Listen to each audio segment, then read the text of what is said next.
There was one night where I recall waking up suddenly, and across from my bed was a closet that was missing one door, and I had hung a curtain over the side of the closet without the door. I wasn't aware of what time it was. I was just frightened. I don't recall dreaming or anything like that. I was terrified, and I could make out a figure in there. How far away is he from you? Like 5 feet? No, he's right in front of me. Okay, now, so you get a good look at him now. Yeah. Describe him to me. Small body. You can see his ribs. No hair. Smooth head. He doesn't say anything. They allegedly number in the hundreds of thousands. Men and women who swear on their lives they have had extraordinary, inexplicable, sometimes invasive close encounters with aliens. Whether or not they are telling the truth is at the center of a worldwide controversy. Are alien visitations for real? And if there is life on other planets, have they been using Earth as a cosmic biology experiment? UFO and alien experts, as well as scientists who believe life exists beyond Earth but has yet to be found, are searching for clues and answers.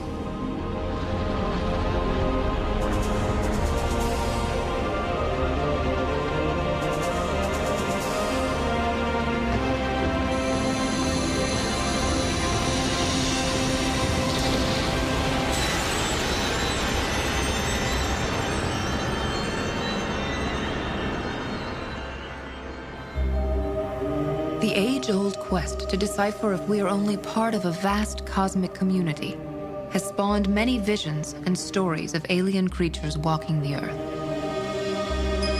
Despite the absence, so far, of credible scientific evidence, there remains a yearning to end our terrestrial loneliness and discover we're not the only planet that wonders and dreams about other worlds.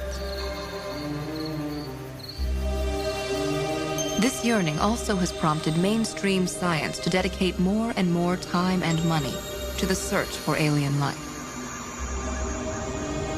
Armed with new findings from a grand array of telescopes and space probes, scientists are convinced that within the next 2 decades, they will be able to track down our closest ET neighbors, if they exist.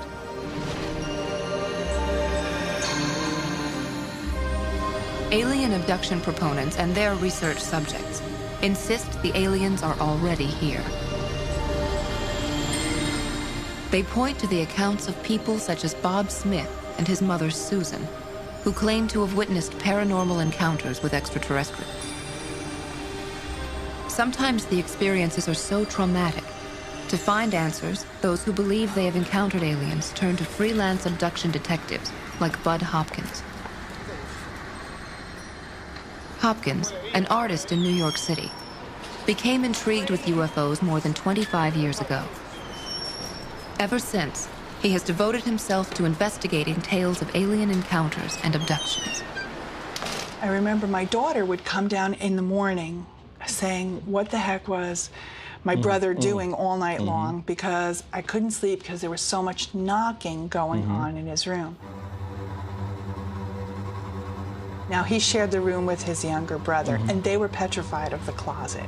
They were petrified of the closet in that room. It was an attic bedroom. They were both afraid of the closet, and my daughter would complain about this banging noise she would hear in the boys' room. And there was one time where my daughter literally flew out of her room and down the stairs. How do you mean flew? I mean flew. I mean flew. I mean her feet did not touch the ground. I was in the living room fooling around with something, plastic horses or something. My parents were cleaning up from dinner.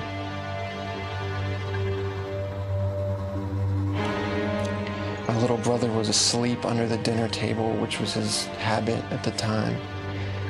And my sister was going up to her bedroom to continue with her homework or whatever. When I heard her reach her room, I was suddenly aware of a distant but loud sound, something yelling, and she screamed. Came flying down the stairs. She told us that she went into her room and there was a small being sitting on her bed, and when she entered the room, it screamed her name, and that being screaming her name is what I heard. What I essentially say I can no longer disbelieve is the idea that we are being visited by some non-human intelligences who have an incredibly advanced technology. Where they come from, I have no idea, but that they are picking up human beings in a regular, almost scheduled, repetitive series of procedures, which has a particular goal, that they are taking our DNA, sperm and ova samples, tissue samples and so forth, mixing it with their own and trying to produce some kind of hybrid mix. That is, a staggering notion. It really requires the sort of evidence we haven't seen. And yet, on the other hand, attempts to explain it by known mechanisms really have not worked. For years, Jerome Clark has studied UFO and alien abduction phenomena. He likens today's tales of flying saucers and visitors to ancient accounts of fairies and mermaids. In historical time, as well as ancient time, people believed in the existence of things like fairies and merfolk because some people experienced them. These were experientially real. Now, that doesn't mean that fairies and mermaids live in the world, which I certainly do not believe, but I also believe that people did have vivid, extraordinary experiences which seemed extremely real to them.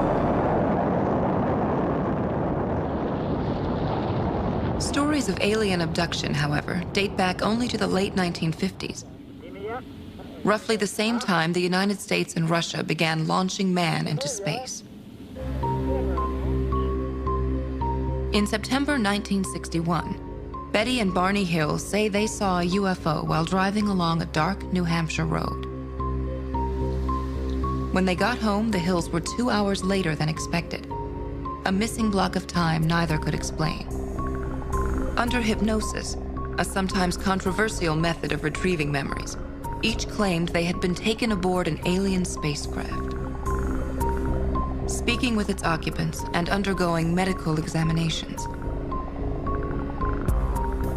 Their account became a best-selling book and a made-for-television movie. A short time after the TV movie's airing, in 1975, 6 loggers in northeastern Arizona see a bright light in the sky. Travis Walton gets out of their truck for a closer look, and according to the others, is struck down by a blue bolt of light. Panicked, the others flee, thinking Walton dead. 5 days later, he reappears, dazed and confused. Under hypnosis, he too tells a peculiar tale of being lifted into a spacecraft, surrounded by several small beings, and undergoing surgery. Walton also received the Hollywood treatment in the feature film Fire in the Sky. Walton staunchly defends his story. Perhaps the most famous of alleged alien abductees is novelist Whitley Strieber. He writes how he was taken from his upstate New York cabin into the chamber of an alien ship, where he was operated on and internally probed. This has resulted in a number of books from Strieber, including the bestseller Communion. The Hills in '61 were among the first to come forward, but thousands have followed. The experiences of Bob, Susan, and the many others Bud Hopkins interviews convince him that aliens target specific families, often over a period of years, perhaps to maintain a genetic link among abductees. He also believes aliens do not cover their tracks and have left physical evidence of their presence. The point is, if something physical is happening, which involves some kind of an incision, it's a logical question to ask, well, is there any sign of that after this is over? And in fact, there is. They fall in certain patterns over and over again. Patterns are generally the straight line cut, almost like a surgical cut. There are a number of other types of marks that turn up all the time. The scoop marks, which are generally roundish, which are a serious depression, sometimes large, sometimes small. How did you get that? I'm not sure. Where I don't know, actually. I don't know at all. Because it's so centered there. Yeah, it's just an interesting. Quite geometrically correct. Yeah, it's right smack in the middle. So I think it's an interesting mark. People who believe they've been abducted come from every walk of life, every class and race, virtually every nationality. Even the skeptical have come to understand that most of the abductees truly believe something has happened to them. Co-author of The Abduction Enigma, William Cohn is a clinical psychologist who believes there are more down-to-earth reasons for abductee scars. In general, these people are very sincere. They truly believe this happened to them. As far as the scoop marks, things like that, take any person off the street, take a good look at their body, and you're going to find a scar, a cut, a mark someplace that they've never noticed before because it hasn't been important. So you're able to, through some effort, take some disparate pieces of evidence and weave them into a fascinating story. The fact that you can do that doesn't make it true.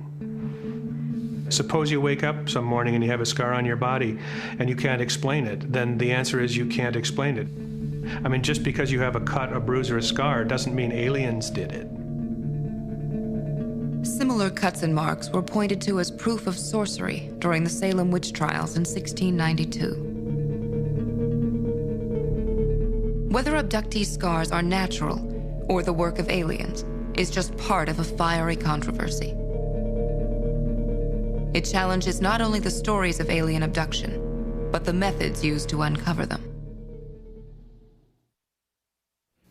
Are there any other memories, experiences from your childhood you want to bring up?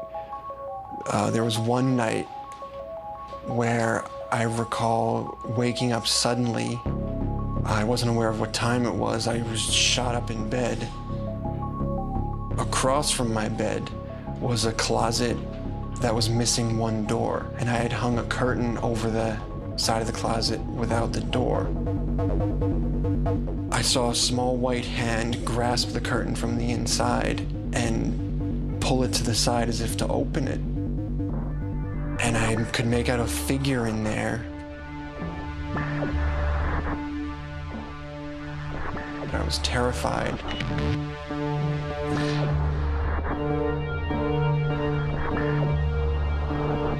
And I slammed the light switch and screamed at the top of my lungs, "No." The light came on. I recall being blinded by it, and I saw the curtain flop back into place. The next thing I remember is waking up flat on my back in bed with the bedclothes on the floor, and it was already morning by this point. And I discovered a small scab on the corner of my eye, perfectly scabbed over a circle. Every story of alien abduction has an explanation. It may be imagined. It may be real. Perhaps UFOs are kidnapping humans, but it could also be an expression of our inner fears, maybe even our desires. An abduction is a wonderful antidote for anyone who feels alone, lonely, and detached. Because here, after all, whether for sexual reasons or any reasons whatsoever, here is a being, usually a very intelligent being, who's interested in you. They want you, they want parts of you, they want to inspect you, they want to examine you. How many people go through life yearning for that from another human being and not getting it? And in alien abduction, you get that royally. Feelings like fear and desire, such as experienced by abductees, can be inspired by things that really happened, or by things that never did, but that somehow became real in the mind. Psychologists have offered another possible explanation. There is a common condition called sleep paralysis, a waking dream in which the body is unable to move, or in which, during the twilight between dreaming and alertness, one senses a foreign presence. Almost half of us in our lives will at some time have a sleep paralysis episode. This is a very common experience, yet almost no one knows what it's called or what it is, or that it is a common experience. And the closest thing we have in our pop culture to that experience is alien abduction. Those in the sleep paralysis camp note that the vast majority of these incidents happen at night, when the victims are in bed. Abduction researcher and believer Bud Hopkins thinks there's another logical reason for that. I think they're more at night because obviously it's easier to mask and conceal the activity. This is a covert phenomenon. And of course at night, if somebody is wakened up and there's someone in the room and they fall asleep and they wake up in the morning and they're put back to sleep, they can easily call it a dream, much more easily than if they lose 2 hours on a 15-minute drive back from the supermarket in the middle of the afternoon. The difference is Jim Delatoso is a successful computer inventor and engineer who moonlights as a crack UFO investigator. A single object that's flying, changing shape, having lights flying. People that say that they have been abducted have been kidnapped. They've been taken against their will. They've been poked and probed. They've been usually hypnotized in an elegant, high-tech way so that when they are brought back, they don't remember. They report thousands of cases across the board, very similar pieces of information. They were short, gray-looking, smooth skin, almond eyes-looking creatures. It is time, Earthman. Our popular culture has a long history of portraying alien life forms as looking basically human. In addition to depictions of greys, there have been Nordics, lizard men, hairy dwarfs, to mention just a few. Biologist Clifford Pickover has given a lot of thought to the difference between the way we imagine aliens and how they might in reality appear. Humans, I think, are rather special in the sense that if you had a world even similar to Earth, which is unlikely because of many reasons in the environment, that evolution is so chaotic you wouldn't evolve something that looks so much like us.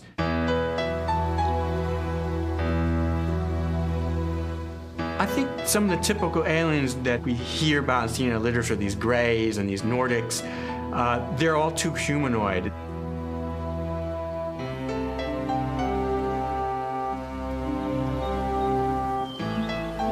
It doesn't make sense to me that these creatures would evolve on planets with totally different conditions.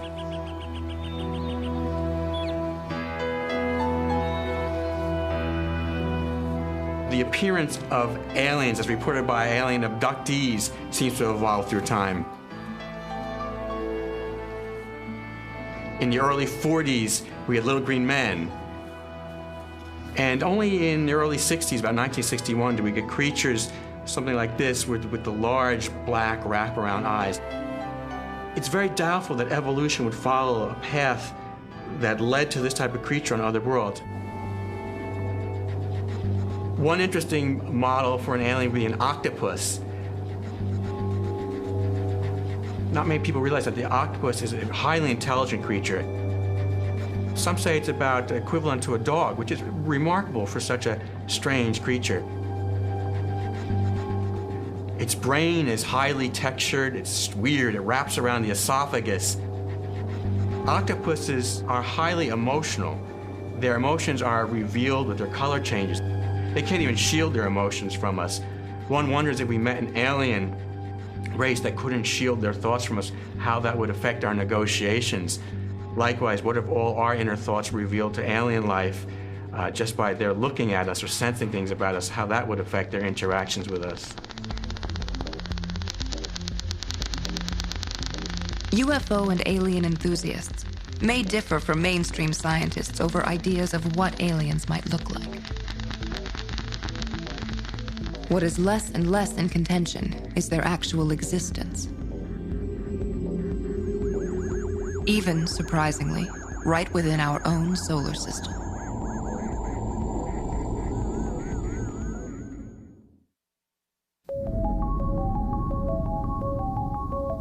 We are fascinated by alien life forms. From the pictures in books and magazines to the surreal images at the movies.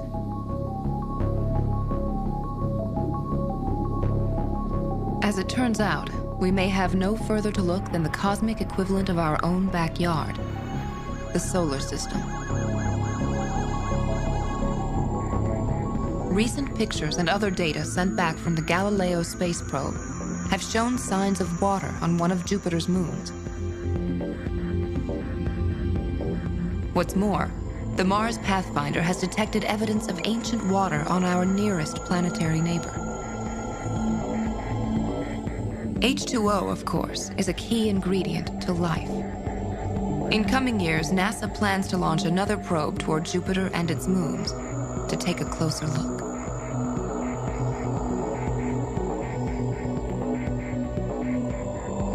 Almost all NASA's missions in the coming decades are aimed at finding evidence of alien life forms.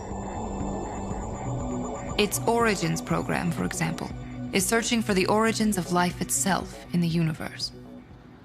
The Origins program really brings together what is in fact a very ancient human quest, which is to look for life in any environment we can find it. It's a spirit of exploration or adventure. It goes back 2,000 years with the ancient Greeks, wondering, was there life beyond the Earth? What we now have and what NASA's recognized is we have the technological ability to actually investigate these questions directly. I have the coolest job in the world. I get to look for life on other planets.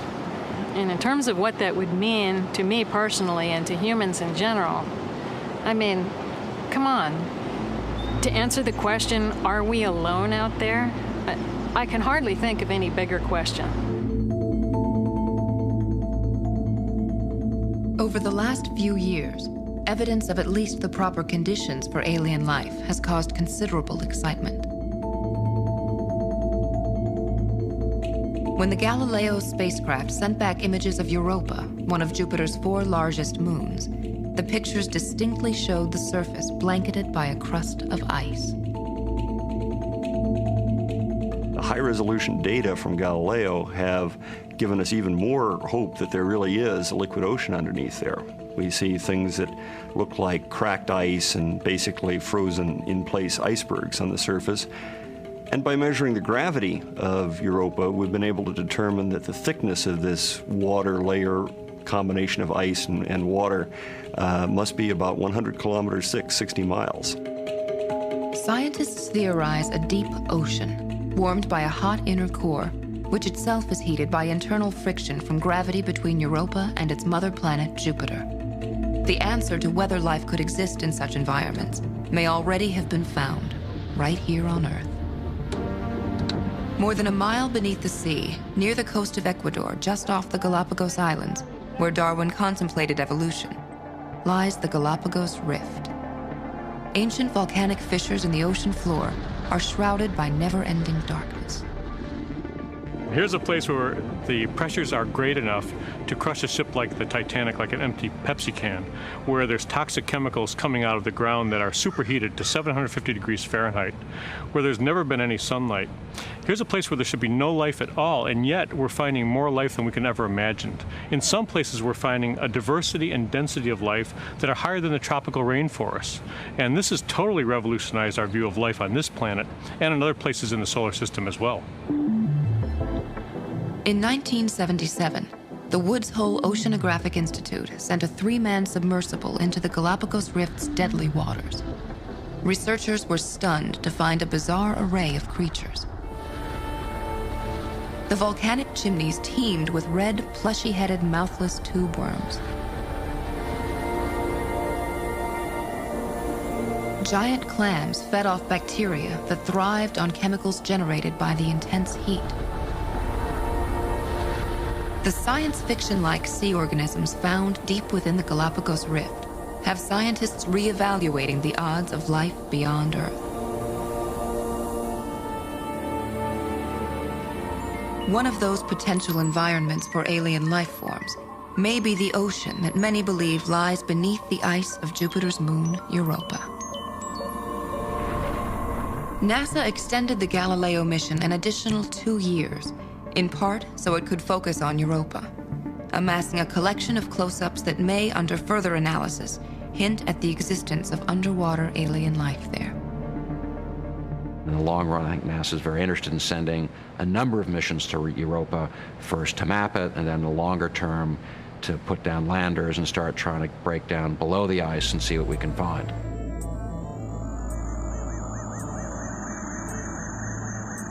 In addition to the Europa Orbiter mission, NASA hopes one day to launch a mission to Europa's surface.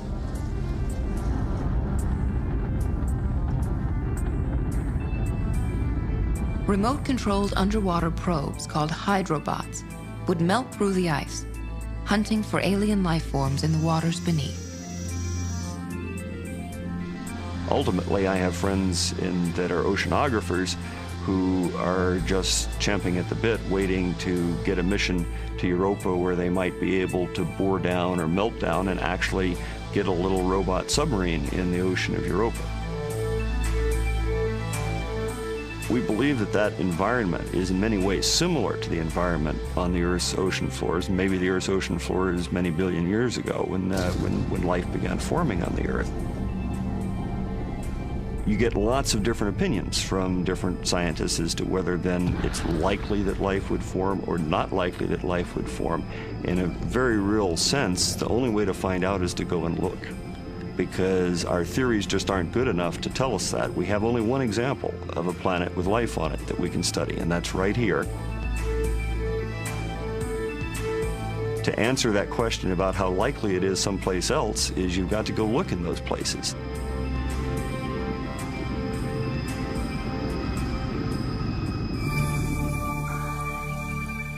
There's another icy, forbidding place right here on Earth that may offer clues to life on another planet. In Antarctica, scientists have discovered the rocky remnants of millennia of meteor showers that may contain fossil traces of alien organisms. These rocks could offer a partial answer to how life evolves. A team from NASA's Johnson Space Center thinks it may have uncovered signs of past extraterrestrial life within one of these Antarctic meteorites. Some believe tiny microbes embedded in the Martian crust were cast up into space as debris when a huge meteorite slammed into that planet more than 13,000 years ago. Could this be proof that life once existed on Mars? Even more incredible, could this life that hitchhiked to Earth have been the beginning of life on our planet? It's a genesis theory called panspermia that suggests ET is staring back at you in the bathroom mirror. That life on Earth evolved from Martian microbes. It's a fascinating idea, but take it with a large grain of salt. I think it's very much not proven that the things that they're looking at actually resulted from microbes on Mars. I think we have a much better chance when we bring back samples from different environments on Mars for actually looking at that. This has been a good test case.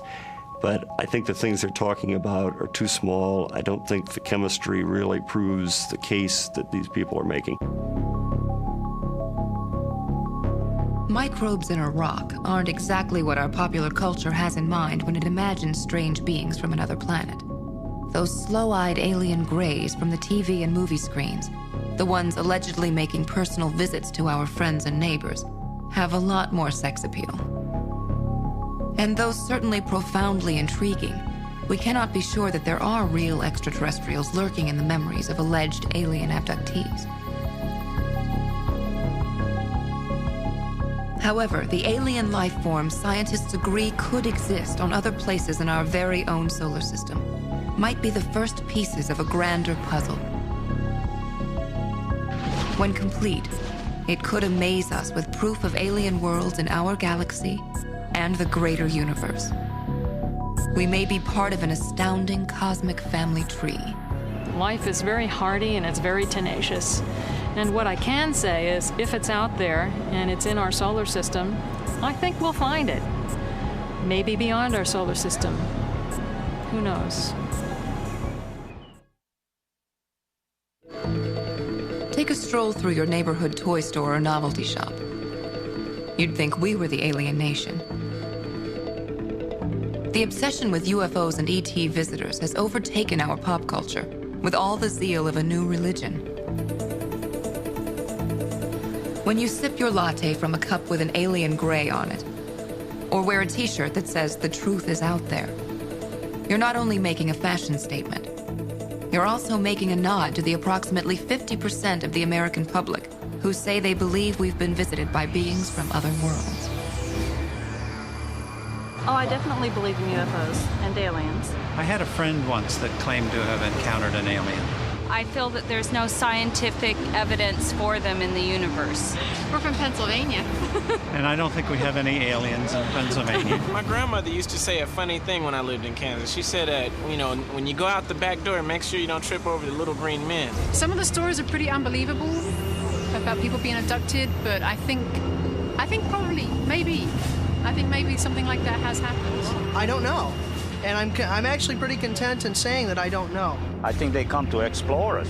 I would love to be abducted, so if they're listening out there, please, I'm waiting for my ride. We seem to be so fascinated by aliens, and we see it in the movies and on TV shows. Probably tells us something about humans' desire for the unknown, or perhaps we feel a kind of cosmic loneliness and we're hoping that we're not alone in the universe. The ongoing debate raging over the existence of aliens has firmly divided the camps of ufologists, who are convinced they're already here, and mainstream scientists.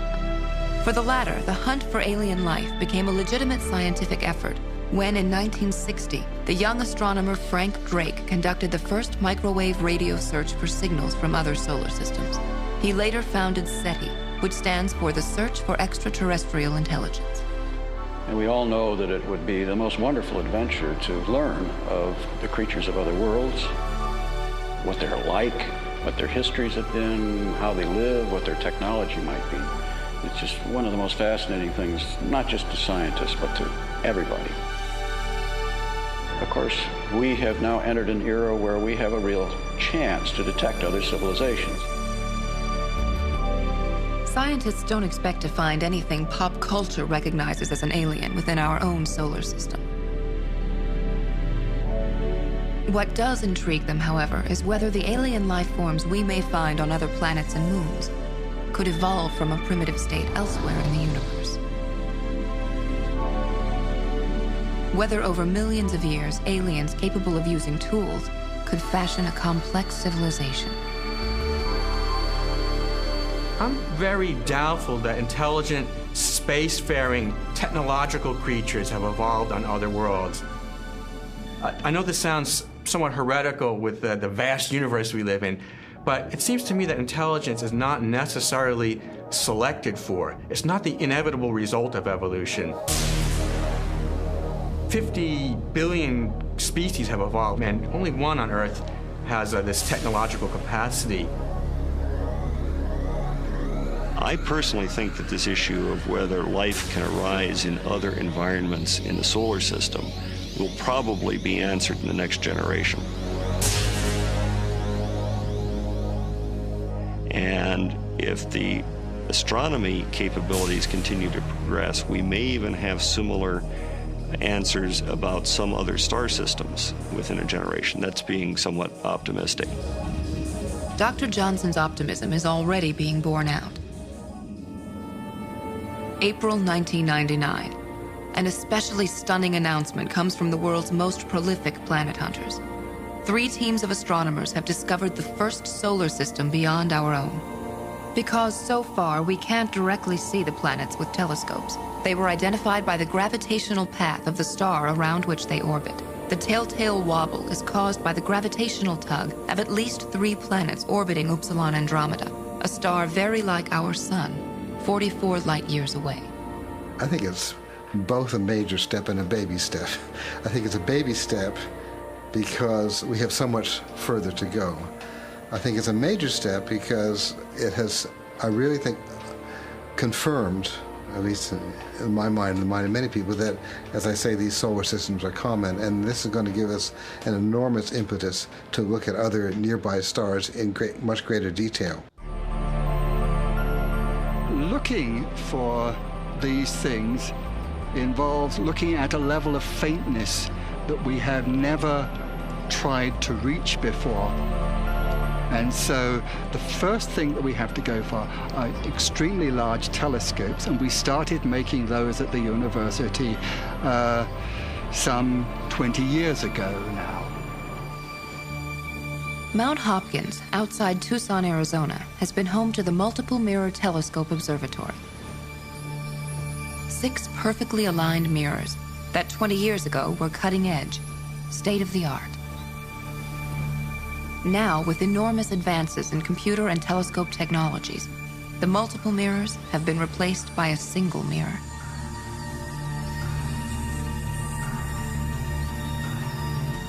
It increases the power of this observatory by a factor of 2.5, and will allow it to examine more astral targets at greater distances than almost any other telescope on Earth. The telescope's 21.5-foot mirror was made at a specialized facility, the Stewart Mirror Lab in Tucson. There, they also crafted twin 27-foot mirrors to go into an even bigger telescope operated by the University of Arizona. Nick Wolf is convinced his mirrors will discover other worlds. We had to build a special facility to make the telescope mirrors because there was nobody else making the mirrors that we needed at that time.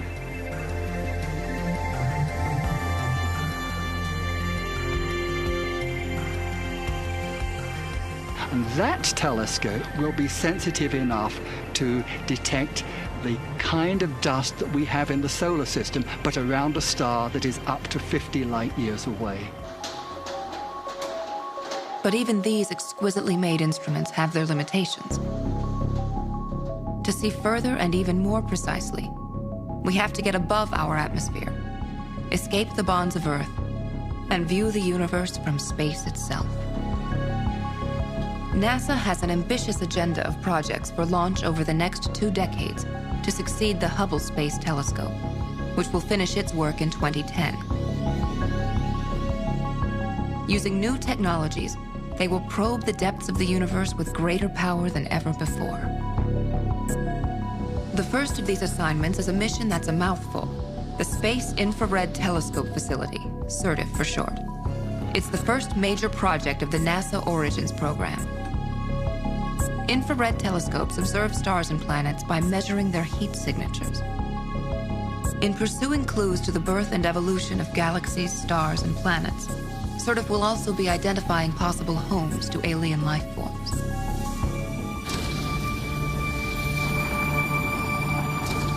The Next Generation Space Telescope, or NGST, with a launch date of 2007, has on paper the capacity to gather 9 times more light than the Hubble telescope.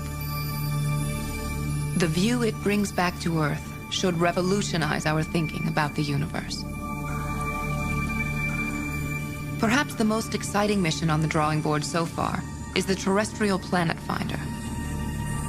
Set to launch around 2015, TPF will use 4 separate but tightly aligned mirrors, reducing the glare of stars by a factor of more than 100,000.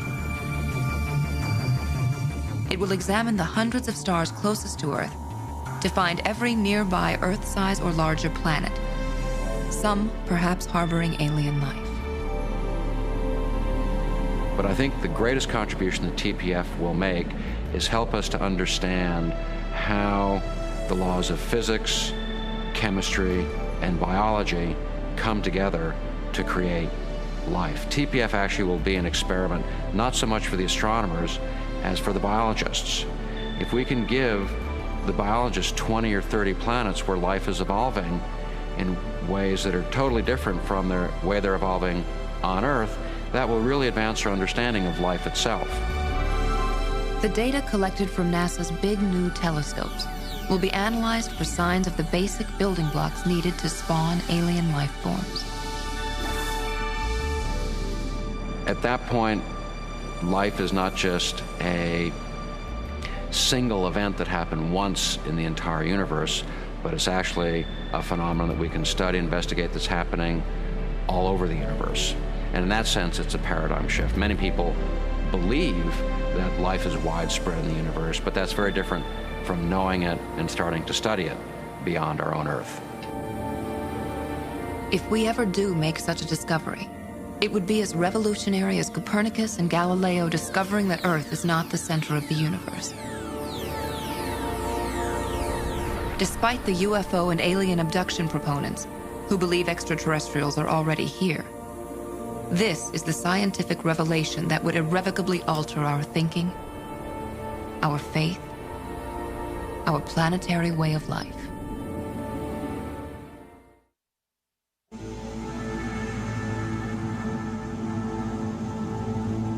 In New York City, at the First National Alien Abduction Conference, alleged abductees and researchers mingled, gossiped, and attended exhibits and lectures to learn the latest news of sightings and kidnappings. The important reason for bringing this up is Betty, under hypnosis, described how she asked the aliens, the captain, the leader, where he was from. This was also all consciously recalled. Hypnosis was neither used nor contemplated, unlike the case of many abduction stories since, as we all know. The reliability of testimony taken under hypnosis is at the crux of the debate over the reality of alien encounters. Hypnosis is, of course, a complication in the investigation of abduction reports, and hypnosis can be misused. In my observation and the observation of psychological professionals who have watched Bud Hopkins at work, for example, Hopkins does a good job.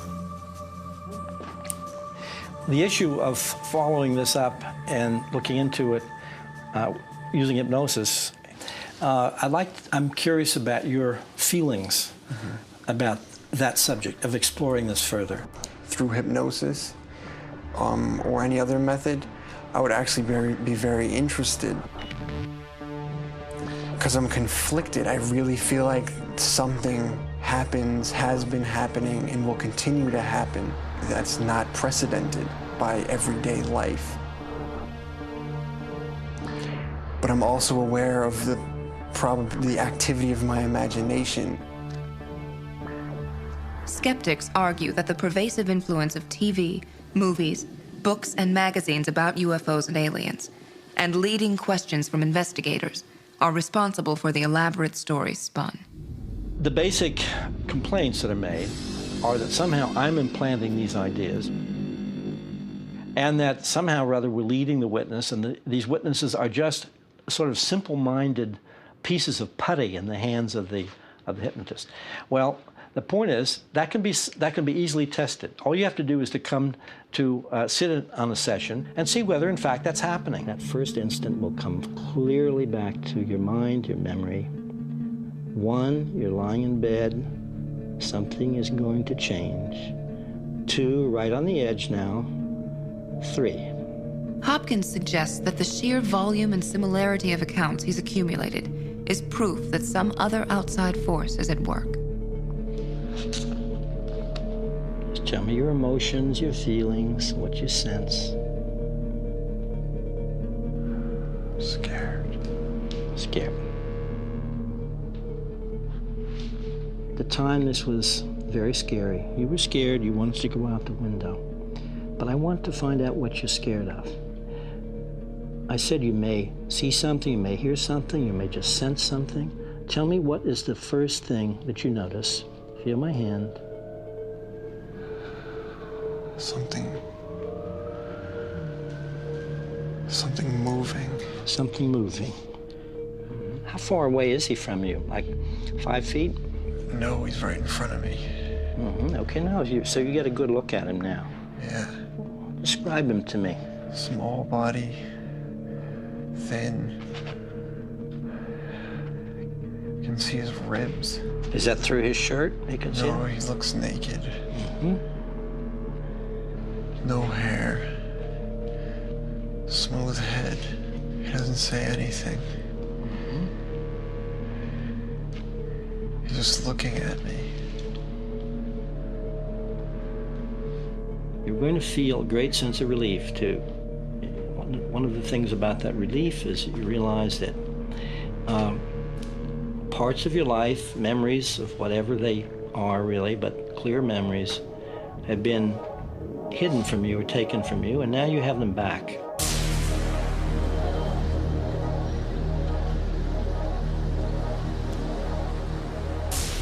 Hopkins claims that details his hypnotized subjects tell him could not have been picked up from TV or movies, nor are they suggested by him.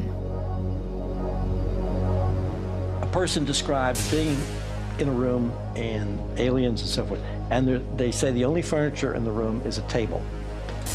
And I'm saying, now this is important. From where you're standing, can you just see 2 legs of the table or all 4 legs of the table? Now, no one has ever described a 4-legged table in the UFO experience.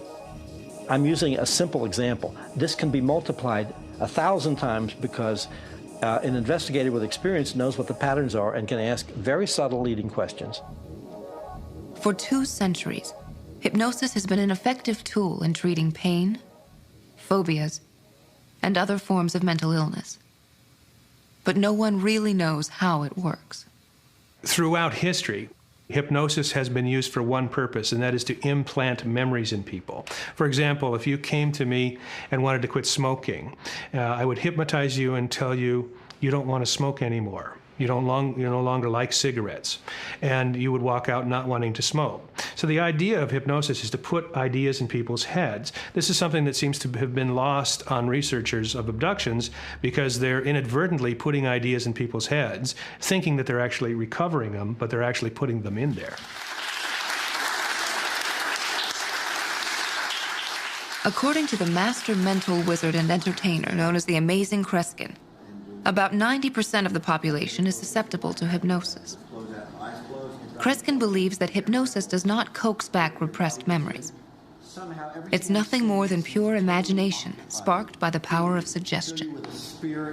Suggestibility is the capacity to experience ideas. It has nothing to do with people who are fantasy-prone or trance-prone or go into dissociative states or multiple personalities. It's the idea that if you and I are exposed to a series of thoughts, that we have feelings. People who empathize with others are usually more suggestible. People who are less suggestible are people who go to a restaurant and order the same meal every time and have a very rigid kind of lifestyle, basically because they don't want to open themselves to outside ideas and thoughts. On a hot summer's Sunday in Nyack, New York, Kreskin offers a demonstration. He says he can use the power of suggestion to implant false memories of alien abductions. These volunteers have not been informed of what he is about to do. In his questioning of the volunteers, none of whom have ever had a close encounter, Kreskin subtly asks questions that will linger and then explode into seemingly real events. You just took a walk outside. How have you changed since you walked outside? Well, I feel really excited. It triggered a memory that I had when I was about 2 years old, and You never knew it before now? no, but I remember it as it came into my mind. First, I walked to the garden and saw like a Madonna figure with water coming out, and I started getting chills. I started getting feelings, and I felt kind of quiet and contemplative. And it made me think of a time when I was sleeping in my Aunt Tootsie's house outside of Philadelphia. How old were you? I was 2 years old, and I woke up and I felt something behind me, and I was afraid to turn around and look at it. I just had a bad feeling, and when I looked around, it was an alien-like creature, and what woke me up was that he pinched me. I felt like he put a needle in me or something like that in my behind, and when I turned around, I looked at him, and he stood there smiling at me almost impishly. But he came again and again and again and again, and he would talk to me, but he wouldn't talk to me with his mouth. He would talk to me just like through his consciousness, and he would tell me that in my 50s I would write a book of the messages that he would send to me. And it's so ironic because I just started a professional writing course, 6 credits that I'm taking and working fervently on, and he's come many times to me, even as an adult, but I don't really recall what he says. He's there, I wake up and see him, and I go back to sleep. just remember What I did is I tapped into what was within them. I did not define the boundaries. How did they speak to you? Because in cartoons, you see what the E.T. figures look like, even in children's comic books. So there's nowhere on the face of the earth anymore that you will be able to avoid the contamination of a preconceived notion of what it looks like to have an alien or an alien abductor. In the majority of cases that I've looked at, abduction memories actually start with a dream. A person has an unusual dream, and then they tell a friend, and the friend says, you know, that dream sounds like something I read in this book, and you may have been abducted. And then if they believe that, they'll call up an abduction researcher. The abduction researcher will say, yes, if you had a dream like that, it means that this really happened. And after you undergo hypnosis and recall the dream again, you will recall it as a real experience. Clear memories have been hidden from you or taken from you, and now you have them back. And as that progresses, abductees find it very difficult to tell the difference between their dreams and what really happened to them. In general, these people are very sincere. They truly believe this happened to them. They've been convinced of that through the media, through the so-called researchers, through hypnotherapy. They've been led to believe something that is not true. I feel I've been a completely objective and open-minded person about this. I had no agenda to start with. So where I've ended up is where I feel the data has led me. Some believe we may never meet an advanced alien civilization. Some insist that we will. And some are adamant that we already have.